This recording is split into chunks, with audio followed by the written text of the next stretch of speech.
Hello, everyone. Hope you're having a good night. I'm trying to be quiet. You'll probably hear sound machines in the background because my kids are all asleep and they have to have sound machines. But just want to thank you guys for coming in, and hopefully, we'll have a good night of chat and be able to talk. Can you guys hear me good? Can you hear me okay? I'm trying to be a little loud, but not too loud. I may not be able to type a lot uh, because I've got a lot of notes that we'll be going over tonight. Good. Okay, tonight I want to talk a little bit about Sebastian Wayne Drake Rogers case. Also, the two children, Lily and Jack Sullivan, missing out of Nova Scotia uh, in Canada. I know a lot of people are covering the case right now, uh, and I'm trying to learn more about it. But I do believe we need to speak on Sebastian also, uh, not to keep his name hidden and keep his name out there. Because, in my opinion, it seems to irritate a lot of people when we keep his name out there. Uh, it's about high time, that somebody speaks up or tells us what's going on with Sebastian Wayne Drake Rogers. And I have a feeling that people know, they just don't want to speak. Um, the one thing that I've noticed, and I've tried to compare the two mothers, that being Malia, which is Lily and Jack Sullivan's mom, and we'll say KP, which is Sebastian's biological mother. Sebastian Wayne Drake Rogers went missing out of Hendersonville, Tennessee back in 2024. I think it was, Grace, correct me if I'm wrong, but it was February 25th, you're saying, of 2024. There's a lot of different stories. We'll hear one thing and then the next thing it's changed, in my opinion. But the comparisons of the mothers, um, trying to get this right, and Lily and Jack Sullivan's case, the mother left. We're going to study, the behavior. What are the red flags, basically, in both of these cases? Two men, in my opinion, allegedly. Okay, I'm not putting blame on any mother, any family right now, no blames. This is speculation only. And as you can see, it says that on the bottom of my screen. But we're going to talk about the differences, the similarities. But the mother left. I don't know whether law enforcement said to leave. I don't think so. I was actually listening to Justin's earlier, and he was playing, I think, it was the 911 call dispatch. And if I'm not mistaken, I wrote it down. There was someone on that call that said, it sounded like the police, that said, ask the mother to stay around the home. That's what it said on the 911 call, from what I heard. The boyfriend's brother laying on the four-wheeler, he looked very relaxed, in my opinion. For some reason, that was kind of a red flag to me. The clean four-wheeler that's been mentioned, everything, when it was rainy, it was muddy. So how did a four-wheeler get clean, in my opinion, that quickly?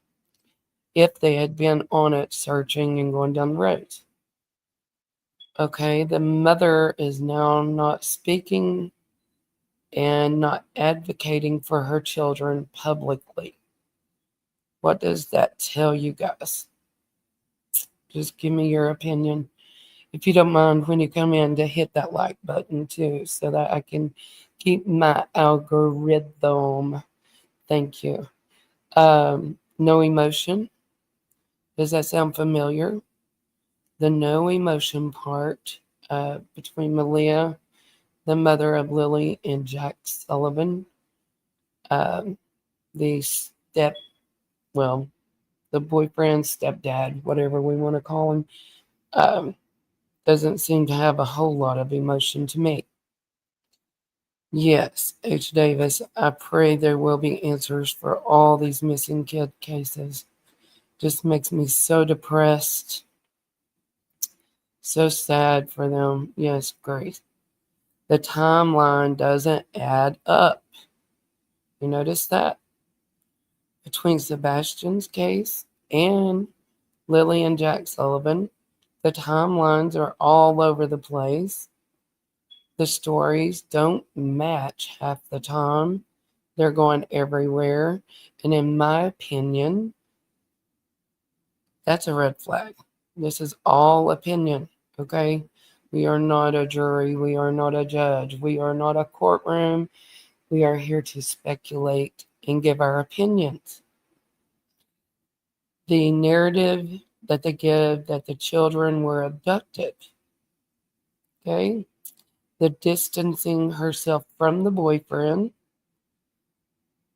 deactivating her Facebook account, allegedly, and then activating her Facebook for a little while, not to talk about the missing children, but to change relationship status to single and even added friends on Facebook.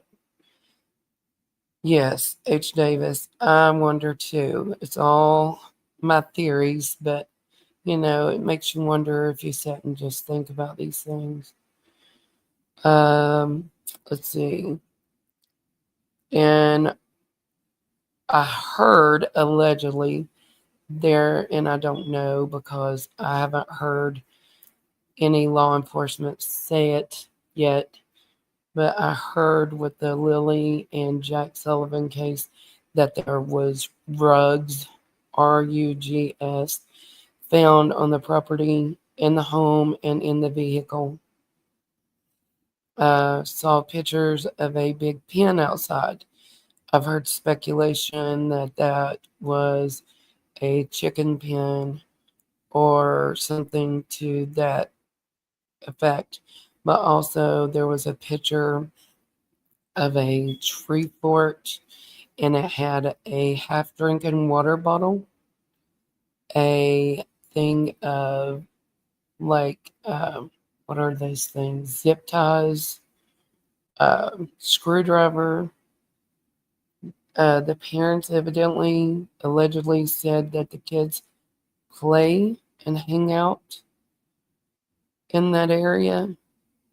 I don't know about you guys, but my 4 and 6-year-old are not going to be outside in a bunch of branches. I am helicopter mom, but they can play in the grass and they can play, get dirty. That's fine. But climbing around with some a screwdriver is not safe. Now, this is alleged because I don't know anything to be truthful as of right now. Um, did they test the water bottle? Is what I want to know. What do you guys think? Do you think that law enforcement has tested that water bottle? Usually there is DNA on things like that. And my thoughts were, have they tested that? Um, Child Protective Services. It was said allegedly that the boyfriend, that was his biological child, um, went to the CPS, whatever it's called in Canada, to actually try to see his child and was denied. That's allegedly and speculation. Um, let's see. There was no scent trail. Hmm. What does that sound like? I mean, these two scenarios and cases, two different cases, just a lot of it sounds familiar to me. Yeah, Grace, we don't know if CPS is taking the child. We don't know much of anything right now at the moment, actually. Okay, the warning signs, red flags. Okay, parent warning signs and red flags in both cases. I want you to see pertaining to both cases. Okay, a deferral, not speaking of feelings, mentioning the public is supportive. The public has been supportive. That means they've had support from the public emotionally. Um, let's see, holding on or touching each other's hands if they were standing side by side, like CP and KP. Holding the hands or touching the hands is for nervousness. A red flag, in my opinion. Okay, and when you say and a lot, like I do, that is nervousness. I'm new to YouTube, so I'm trying my best to do this, and you can tell I say that a lot. Uh, we look for brow raises when people when they wrinkle their forehead big time, it usually means a red flag.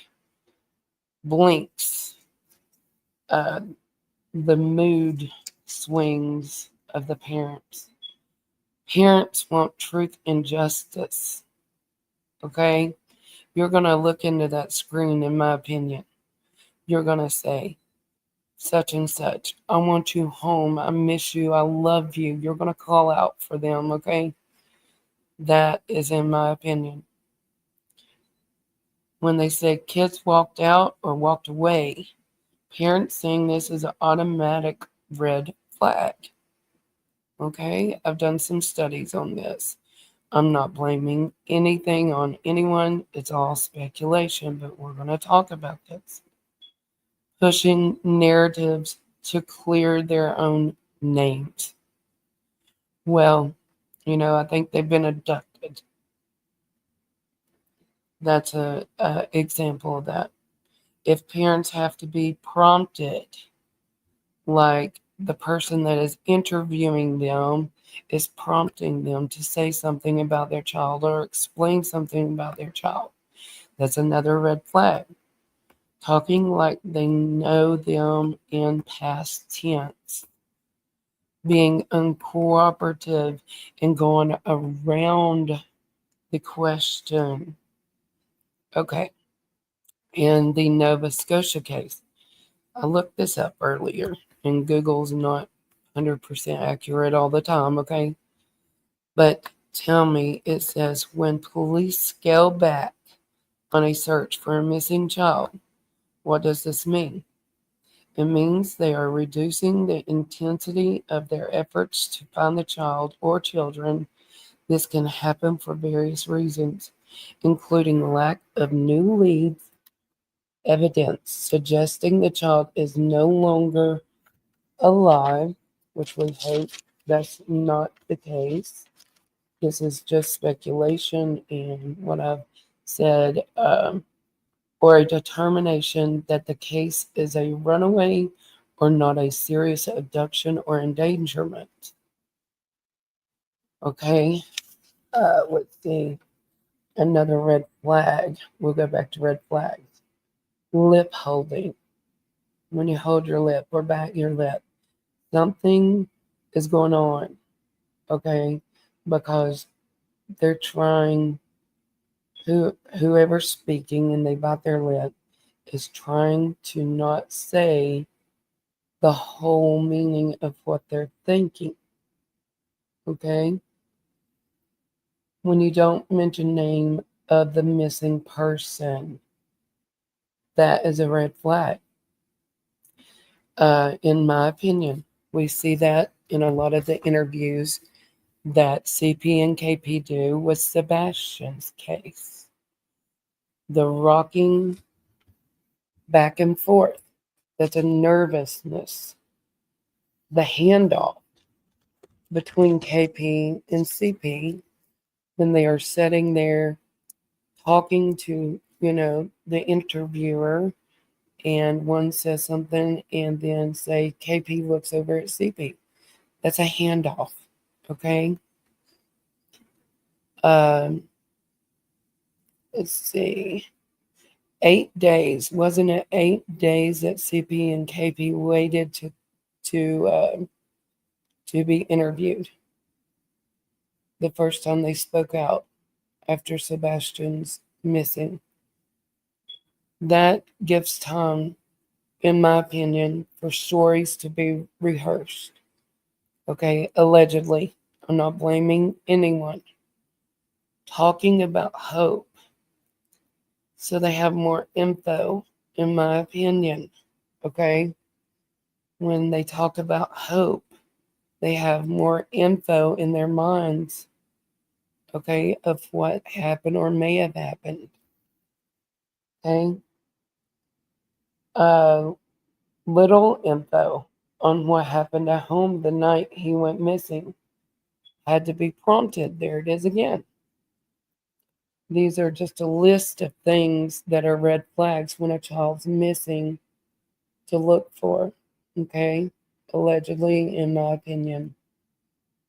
Just like she said, I went to wake him up before school and he wasn't there. That's a strange statement, folks. And I know we've been over this and over this, but I feel like if we keep going over the old content, we will learn a lot. Okay? Laughing about him not going to bed. Deep exhale before. Why did he walk out the door? I don't know why he walked out that door. As if, she knows he wasn't taken at the door, or he was taken out the door, or he wasn't. We don't know what's going on in her mind. We don't know. This is all alleged.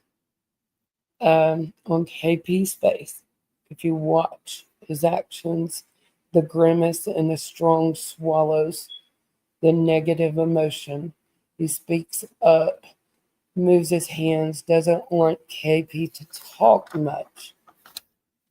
That's a nervousness and a red flag. A pattern of trying to approve of what she says by agreeing and shaking the head. A red flag, in my opinion.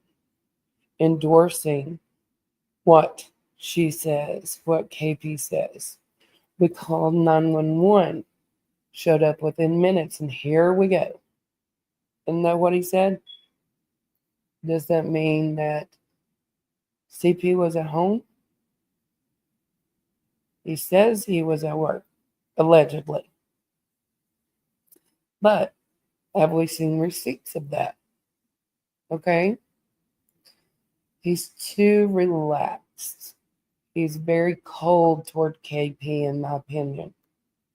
Maybe he's not caring about Sebastian, that he's not stressed out at all.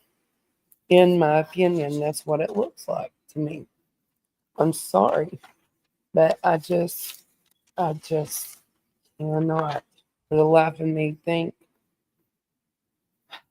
in my opinion, that any parent that is not out there like Seth, from what I've heard, Seth is out there every time there's a lead, he is gone. You know, um, if you're not out there looking and you just automatically, oh, that's not him. That's not him. Nope. No, I'm sorry. But that doesn't seem like you care, in my opinion. But, anyways, we had a good chat, guys. I want to bring out some more red flags. I want y'all's opinions.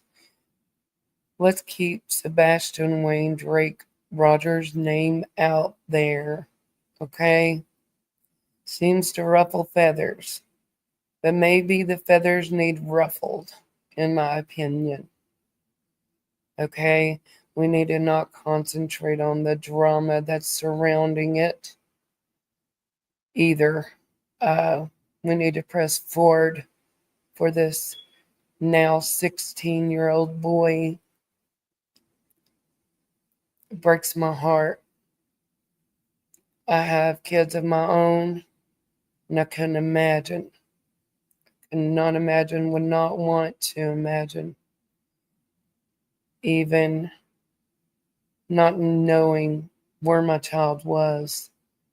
I want you guys to have a good night, and hopefully I can come back on live again tomorrow. I had some videos to bring up for you. Let me see if I can do this. I'm going to try to bring up a video and let you guys watch. We were talking about, uh, actually, I'll probably just do those videos tomorrow because it's getting really late and I'm afraid my little one will wake up. She does that from time to time. But I'll bring these videos up tomorrow.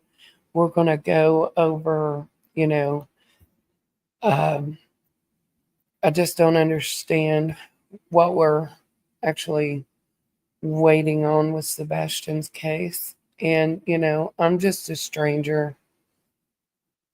Um, it's just, I know that the public has to have questions about all this. I'm sure that his dad would like to know things too. Seth would probably love to know some things. I'm sure they're keeping in touch with him. But I just feel like more could be done to help, you know, to help bring Sebastian home. Thank you guys. Have a good night.